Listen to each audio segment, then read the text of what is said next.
Et à toutes, que Dieu vous bénisse dans cette journée.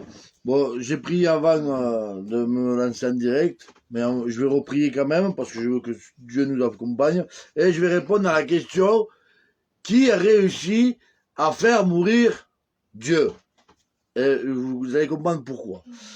Seigneur Père, je te rends gloire et grâce. Merci Père éternel de poser tes mains puissantes et abondantes maintenant sur ce moment où c'est que je vais répondre à la question. Que tu puisses agir puissamment par ton Saint-Esprit, que l'Esprit parle et que la chair se taise, que tu puisses mettre tes mots dans ma bouche, et bien sûr, Père éternel, que tu puisses ouvrir les oreilles spirituelles, le cœur spirituel des gens, pour qu'ils puissent avoir les yeux qui s'ouvrent, Père éternel, et qu'ils puissent comprendre, garder et mettre en pratique ta parole, Seigneur, et qu'ils puissent comprendre qu'ils sont sur des mauvaises voies et qu'ils puissent se convertir et que tu puisses les guérir, et que toute la gloire te revienne. Au nom du Seigneur Yeshua, je te le demande et je te dis merci. Et à toi la gloire et la victoire. Amen. Amen. Donc la question c'était, qui a réussi à faire mourir Dieu? Pourquoi je dis ça? Parce que il y en a qui croyaient que Jésus est Dieu. Jésus n'a jamais été Dieu, il ne s'est jamais prétendu Dieu, et il ne sera jamais Dieu. Pourquoi? Parce que si, non, le diable a gagné et nous, nous serions pas là. Parce que si Dieu meurt, demain le diable, il gagne le combat qu'il a contre Dieu depuis des dizaines de milliards d'années et nous perdons notre souffle de vie puisque c'est Dieu qui nous donne le souffle de vie. Et toute sa création disparaît. Donc Jésus ne peut pas être Dieu puisque Jésus est mort sur la croix. Donc celui qui dit que Jésus est Dieu, ça veut dire que Dieu est mort sur la croix et que le diable n'a pas été vaincu, mais a gagné. C'est un blasphème. Pourquoi je dis ça? Parce que dans Jean 4, 24, il est dit que Dieu est esprit. Quand Jésus dit, moi et le Père, nous faisons un, c'est un esprit comme nous. Et il le dit aussi que nous faisons un avec Jésus et un avec le Père, mais un esprit. Parce que nous avons reçu l'esprit de Dieu. Sinon, alors, si Jésus était Dieu, on serait tous morts. Et à l'époque, ils seraient tous morts. Pourquoi? Parce que dit Dieu à Moïse? Quand il dit, tu passeras devant nous. Et il fait, je te mettrai dans la crevasse du rocher, je mettrai ma main sur ton visage pour pas que tu voies ma face, parce que tous ceux qui verront ma face mourront. Tu me verras de derrière. Donc ça veut dire que si Jésus a été crucifié comme ça face à tout le monde, s'il serait Dieu, ils auraient tous vu la face de Dieu, ils seraient tous morts. Donc, excusez-moi, parce que je parle fort, mais je crie pas, t'inquiète pas. Excusez-moi Marilyn. Mais le problème, c'est que les gens, plus on leur dit la vérité, et plus, malheureusement, ne croient pas à la vérité parce qu'ils ont été endoctrinés par tous ces mouvements et par tous ces catholiques. Ils vous ont fait croire à une trinité. Hier, j'ai prouvé que la trinité n'existait pas. Et bien sûr, on continue. Alors, je vais vous dire une chose. Je vais prendre Matthieu 16, au verset 15, et c'est Pierre qui répond à Jésus. Et vous allez voir ce qu'il lui répond. Jésus leur demande, mais vous, leur dit-il, qui dites-vous que je suis? Et Pierre répond, Simon-Pierre répondit, tu es le Christ, le Fils de Dieu vivant. Et Jésus lui répond, Jésus reprit la parole et lui dit, tu es heureux, Simon, fils de Jonas, car ce ne sont pas la chair et le sang qui t'ont révélé cela, mais mon Père qui est dans les cieux. Donc, on voit bien qu'il y a quelqu'un au-dessus de Jésus qui est dans les cieux. Mais c'est pas fini parce que j'en ai d'autres, ne vous inquiétez pas. Donc, on continue dans Jean 5 maintenant. Et je me dépêche parce que je ne veux pas faire trop long. Mais moi, je m'appuie sur la parole, comme ça on ne pourra pas dire que je mens.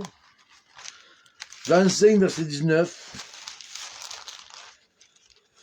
Jean 5, verset 19, il est dit comme ceci, et c'est Jésus leur répondit donc, en vérité, je vous le dis, le Fils ne peut rien faire par lui-même, mais seulement ce qu'il voit faire au Père, et tout ce que le Père fait, le Fils aussi le fait également.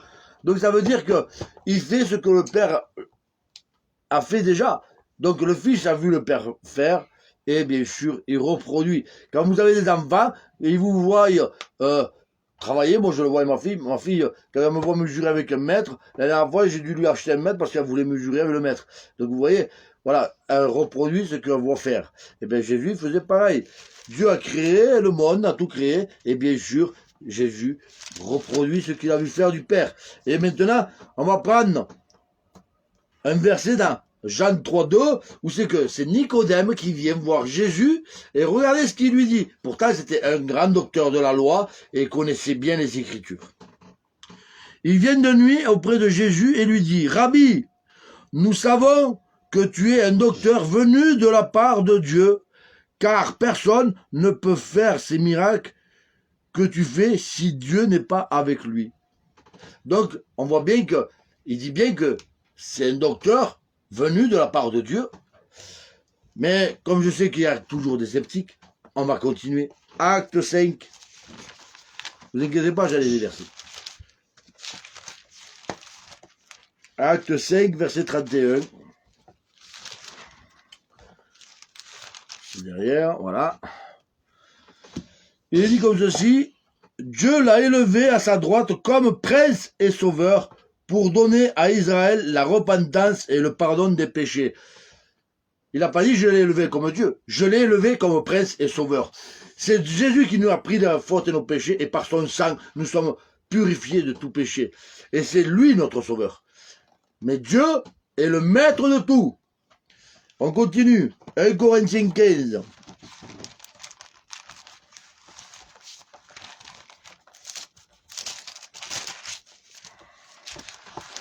1 Corinthiens 15, verset 27.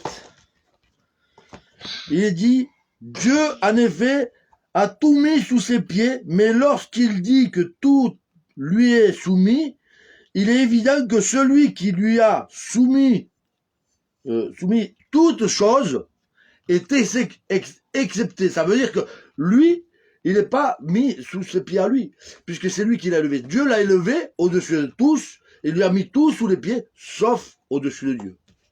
Donc, il y a une autorité au-dessus de Jésus. On continue. Éphésiens.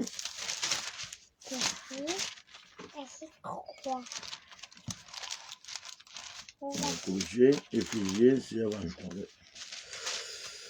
Éphésiens, il reste 4 ou 5 versets, c'est tout. Éphésiens 1, de 20 à 23. Il est dit comme ceci, il a mis en action dans le Christ, en le ressuscitant d'entre les morts et en faisant s'asseoir à sa droite dans les lieux célestes, au-dessus de toute principauté, autorité, puissance, souveraine, au-dessus de tout nom qui peut se nommer, non seulement dans les siècles présents, mais dans les siècles à venir. Il a tout mis sous ses pieds, l'a donné pour chef suprême à l'Église, et il est son corps, la plénitude de celui qui remplit tout en tous. Ça veut dire que Jésus, c'est le maître de l'Église, c'est lui qui est le maître de tout. Et c'est lui la tête de l'Église, et on ne peut rien y faire. C'est pas un pasteur, c'est pas un mouvement, c'est pas une dénomination qui est le maître de l'Église. Le maître de l'Église, c'est Jésus. C'est le Christ, la tête du corps du Christ. Puisque Dieu l'a élevé au-dessus de tous les noms qui peuvent être prononcés, sauf au-dessus de Dieu. On continue. On va là. Alors, Éphésiens 4 au verset 4. Il y a un seul corps, un seul esprit, comme aussi vous avez été appelés à une seule espérance, celle de votre vocation. Il y a un seul Seigneur, une seule foi, un seul baptême, un seul Dieu et Père de tous, qui est au-dessus de tous, parmi tous et en tous. Pourquoi? Parce qu'il est aussi dans Jésus. C'est pour ça que Jésus dit, moi et le Père on fait un, parce qu'il est en lui, en esprit. Donc il est en tous et parmi tous et au-dessus de tous. On continue, Philippiens 2, 9 à 11. C'est pourquoi aussi Dieu l'a souverainement élevé et lui a donné le nom qui est au-dessus de tous les noms, afin qu'au nom de Jésus, tout genou fléchisse dans les cieux, sur la terre et sous la terre, et que toute langue confesse que Jésus-Christ est Seigneur à la gloire de Dieu le Père. Ça veut dire que Jésus-Christ, c'est la gloire de Dieu le Père. Grâce à Jésus, tu peux être sauvé. Grâce à Jésus, tu peux être purifié et tu peux être guéri. Tu peux avoir la vie éternelle par sa résurrection. Mais il n'est pas Dieu. Angeline, je viens de t'expliquer dans Éphésiens 2, au verset 9 à 11, que Dieu l'a élevé au-dessus de tous, mais que c'est à la gloire du Père qui est Dieu. Je n'ai pas besoin de t'expliquer plus que cela. Tu repasseras la vidéo depuis le début, tu verras avec les versets, t'en as d'autres. Maintenant, pourquoi j'ai dit qui a réussi à faire mourir Dieu? Parce que, justement, Angeline et des gens comme ceux-là disent que Jésus est Dieu. Alors, explique-moi je veux une réponse simple. Mais ne me réponds pas moi, réponds dans ta tête. Hein. À qui remit Jésus son esprit? On va commencer par Matthieu, parce que j'ai les 4 évangiles. Matthieu 27, verset 50. Jésus poussa de nouveau un cri d'une voix forte et rendit l'esprit. Ça veut dire qu'il meurt. Donc, à qui il rend l'esprit? Marc 15.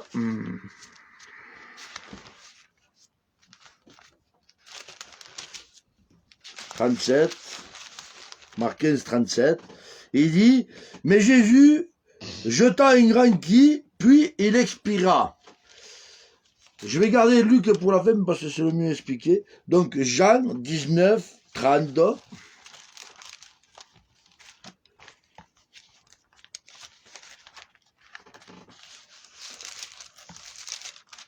« 19:30, il est dit, quand il eut pris le vinaigre, Jésus dit, tout est accompli, puis il baissa la tête et rendit l'esprit. Donc, il dit qu'il a tout accompli de ce qui était annoncé sur lui, mais il rendit l'esprit. Il le rendit à qui? Et maintenant, on va prendre Luc 23.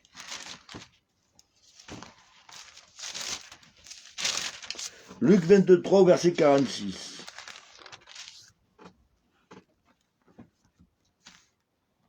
Luc 23, 46. 23, 46. Et là. Jésus s'écria d'une voix forte, « Père, je remets mon esprit entre tes mains. » Et en disant ces paroles, il expira. Donc, il remet son esprit entre les mains du Père. Donc, si Jésus est Dieu, il ne peut pas remettre son esprit entre les mains du Père. Et ça veut dire que le diable a gagné. Donc, ça veut dire que tout ce qui est souffle de vie, tout ce qui est création de Dieu disparaît. Puisque c'est Dieu qui est créateur, et il est en tout, en tous et pour tous. Parce qu'il est en toutes choses.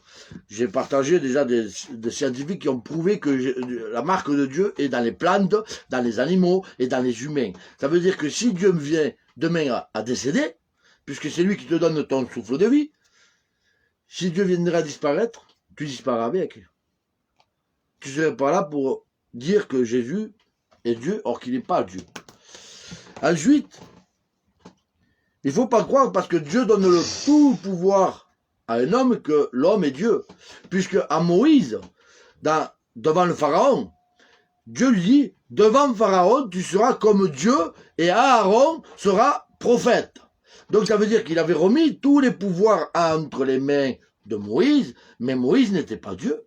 Jésus a eu tout pouvoir, puisqu'il dit, le Fils de l'homme a tout pouvoir de pardonner les péchés et de guérir.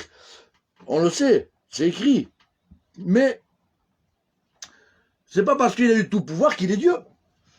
Il a été représentant de Dieu sur terre, oui, gloire à Dieu pour cela. Il est venu prendre nos fautes et nos péchés pour qu'il soit notre sauveur et pour qu'on puisse être sauvé et à plus tard ressuscité pour hériter du royaume des cieux. Mais Dieu le Père est esprit. Il est partout, en tout et en tous. Et c'est le seul et unique Père pour tous. Parce qu'il est dans Jésus, Il est en toi, il est dans la plante, il est dans les animaux, il est en toute sa création. Ça, c'est Dieu le Père. Comme j'ai dit, le Fils a été engendré par le Père avant tous les anges, avant le cosmos, l'univers, tout cela. Il a engendré son Fils pour qu'il puisse nous parler. Parce que si tu entendrais Dieu te parler, tu ne pourrais pas résister, ton cœur ne résisterait pas, ton corps non plus. Tu sais, tu prends un œuf dans le micro-ondes, tu appuies sur le bouton, tu exploses. Ben, c'est pareil. Donc Dieu ne pouvait pas nous parler. Donc il avait déjà prévu qu'il aurait un fils pour pouvoir nous parler.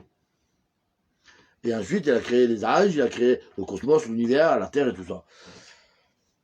Donc, pour ceux qui veulent encore plus approfondir le sujet, il y a une vidéo sur ma chaîne YouTube.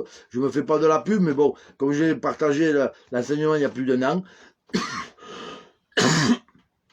il y a un enseignement où il dit « Jésus est-il Dieu ?» Allez le voir. Je fais la même chose que là, mais plus approfondie, et surtout, vous verrez que j'arrive à justifier par la parole que Jésus n'est pas Dieu. Et tous ceux qui disent que Jésus est Dieu, qu'il y a une trinité, une sainte trinité, tout cela, c'est les catholiques qui l'ont inventé, c'est satanique. Les catholiques sont sataniques, on le sait, c'est pas d'aujourd'hui. Ils ont tout inventé, ils ont tout fait, ils ont tout transformé, tout détourné. Et tous ceux qui croient ce que disent les catholiques, ils ne croient plus ce que dit Dieu, ils croient ce que dit un homme. Parce que le pape, quand même, c'est quand même le seul homme sur terre qui se prend pour Dieu sur terre. Mais moi, je suis désolé, le pape, ça n'a jamais été Dieu sur terre. C'est même pas un religieux parce que c'est un satanique. Hein. Vous prenez les photos du Vatican, c'est une tête de serpent. La salle de réunion où ce qu'il y a Jésus, il y a plein de démons derrière. Le siège, il a une croix renversée. Enfin, il y a plein de trucs. Donc, je sais pas, mais ceux qui écoutent les catholiques depuis des dizaines et des dizaines d'années et qui croient que ce qu'ils disent c'est vrai, ben, je te le dis, tu es dans l'erreur. Moi, je te dis ce que dit la parole. La parole, Jésus n'a jamais dit qu'il était Dieu. Pareil, quand il dit aux pharisiens, avant qu'Abraham fût, je suis, c'est parce qu'il était là, avant Abraham. Comme moi, je pourrais dire, avant que ma fille fût, je suis. C'est pas parce que je dis ça que je suis Dieu. C'est pas parce que je dis ça que c'est moi qui ai créé toute la terre. Il était témoin de Dieu sur terre. Il était là pour témoigner que Dieu existait. Ensuite, quand il dit, vous m'avez vu, vous avez vu le Père, c'est parce qu'il reflétait le Père. Comme nous, chrétiens, nous devons refléter le Christ. Pourquoi on appelait Paul et Barnabas à Antioche des chrétiens? Parce qu'ils reflétaient le Christ. Ils avaient l'impression de voir le Christ. Ça, c'est pas pour ça que c'était des Christ. Mais ils les ont appelés chrétiens, qui veut dire petit Christ. Parce qu'ils reflétaient le Maître. Donc Jésus reflétait son Père. Et comme il reflétait son Père dans la sainteté, dans la pureté, dans la droiture, dans la justice, il a dit, vous m'avez vu, vous avez vu le Père, parce que le Père, je lui ressemble. C'est tout. Mais seulement, il est dit qu'il sera appelé conseiller, Dieu, parce que l'homme est toujours en train d'inventer des noms, des mots, des histoires, et en font des belles histoires, hein, qui font du bien aux oreilles, mais qui n'est pas la vérité. La vérité, c'est que il y a le Père, il y a le Fils qui est la parole, la lumière, le pain de vie, le sauveur, le prince, tout ce que tu veux. Et après, tu as le Saint-Esprit qui est l'Esprit de Dieu qui se mouvait sur la terre qui a été informée vide. Parce que, à ce moment-là, le Saint-Esprit, c'est le plus puissant de tous. Parce qu'il est dit que tout blasphème sera pardonné, sauf le blasphème du Saint-Esprit. Que le seul qui sonne les profondeurs de Dieu, c'est le Saint-Esprit. Donc, ce qui veut dire que le Saint-Esprit est plus puissant que Dieu? Non. C'est Dieu qui contrôle le Saint-Esprit. Mais c'est un esprit saint. C'est l'Esprit de Dieu. Donc ceux qui blasphèment contre le Saint-Esprit, blasphème, c'est un blasphème impardonnable. Il n'y a pas plus saint que le Saint-Esprit. C'est le seul qui arrive à sonder les profondeurs de Dieu. Alors, arrêtons de s'inventer, de se séduire soi-même. Restons dans la parole. Jésus n'a jamais dit qu'il était Dieu. Il a dit, je suis venu faire l'œuvre de celui qui m'a envoyé. Et il a dit, mon frère, ma soeur seront ceux qui font la volonté de mon Père. Il n'a pas dit celui qui fera ma volonté, il a dit celui qui fera la volonté de mon Père. Donc arrêtons de dire et de mettre des choses fausses. Il faut rester lucide. La parole dit, tu appliques. Si la parole ne dit pas, ne le fais pas. La Sainte Trinité, hier, j'ai prouvé que ce verset a été transformé. Et vous pourrez le lire, c'est dans le livre de Benoît XVI, qu'il a sorti en 2009, je crois, avec les chrétiens d'avant, les chrétiens d'aujourd'hui et les chrétiens à venir, de la page 50 à la page 53. C'est ce que j'ai vu comme partage. J'ai pas été le lire, mais moi j'ai eu autre chose. Et sinon, tu vas voir Eusèbe, qui était le premier évêque à l'époque de Constantin, et toute l'étude y est. Et bien sûr, tu comprendras que ce verset est faux. Donc, si ce verset est faux, et que les catholiques, avec les Romains, ils ont transformé quelques versets, parce qu'il faut savoir que 99% de la parole est vraie. Hein. C'est pas toute la parole qui est fausse. Mais ils ont changé des versets pour faire croire à la Trinité, parce qu'il y a un autre verset où c'est que il dit que dans le ciel, il y a le Père, le Fils et le Saint-Esprit qui nous attend. Mais c'est pas vrai. Voilà, donc il y a plein de trucs comme ça qui sont transformés, mais il faut rentrer plus en profondeur et j'ai pas le temps là. Là, j'ai juste répondu, non, Jésus n'est pas Dieu et Dieu n'est pas mort parce que Dieu ne peut pas mourir, parce que s'il meurt, on le serait tous morts. Parce que Dieu est esprit, il est en tous, il est omniprésent, omnipotent. Si demain Dieu meurt, il n'y a plus d'omniprésence, il n'y a plus d'omnipotence, il n'y a plus rien. Il n'y a plus de souffle de vie, il n'y a plus rien. Donc, arrêtons de dire que Jésus est Dieu. Jésus, c'est notre sauveur, c'est la parole de Dieu, c'est la lumière du monde, c'est le pain de vie. Et ça, oui, ça tu peux le dire, c'est le témoin du Père. Mais il n'est pas le Père. Le Père, c'est Dieu, l'Éternel des armées, le Tout-Puissant. Celui qui a dit à Abraham, je suis le Dieu Tout-Puissant. Et celui qui a dit à Abraham aussi, je ferai de toi une descendance comme les étoiles et comme le sable qui est au bord de la mer. Voilà, que Dieu vous bénisse, sœurs, frères, amis de Dieu. J'espère que j'étais clair. Jésus n'est pas Dieu, puisque sinon, Dieu serait mort à la croix et le diable aurait été vainqueur, puisque son but, c'est de prendre la place de Dieu et d'être élevé au-dessus de Dieu. Et si bien sûr, Jésus serait Dieu, il serait mort à la croix, le diable aurait gagné, et nous serions où à l'heure actuelle? Au meilleur des cas, en enfer.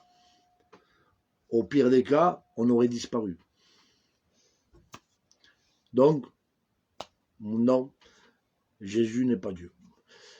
Que Dieu vous bénisse, et je vous dis à mercredi, si d'ici là, il n'y a pas d'autres questions, je ne sais pas, Dieu agit comme il veut. Que Dieu vous bénisse jusque-là, et que vous puissiez méditer sur cela. Reprenez les versets, vous verrez, tous les versets que j'ai dit sont tirés de la parole, c'est pas moi qui les invente, c'est la parole. Je ne prêche qu'avec la parole. Et ça, pareil, quand je vois ou que j'entends dire que je détourne les Écritures, que je dis la fausseté, devant moi, il y a la Bible. Je sais que ça. Et j'ai ma feuille avec mes versets marqués. Vous voyez? Donc, après, j'ai rien d'autre. J'ai toutes les prêches qui sont gardées. Vous voyez? Toutes les prêches que je fais sont là. Vous voyez, j'ai un classeur, parce que au fur et à mesure j'ai rangé un classeur. J'ai un classeur entier depuis 1 an et demi, 2 ans que je prêche. Tout est là. Si je dois rechercher une prêche, je l'ai là. Il n'y a pas de souci, tout est classé, tout est rangé. Et bien sûr, je ne prêche qu'avec la parole de Dieu, car c'est elle seule qui est la vérité. Puisque la parole, c'est Jésus, il a dit dans Jean 14,6, je suis le chemin, la vérité et la vie, et nul ne vient au Père que par moi. Donc, que Dieu vous bénisse, et à mercredi, si Dieu le permet.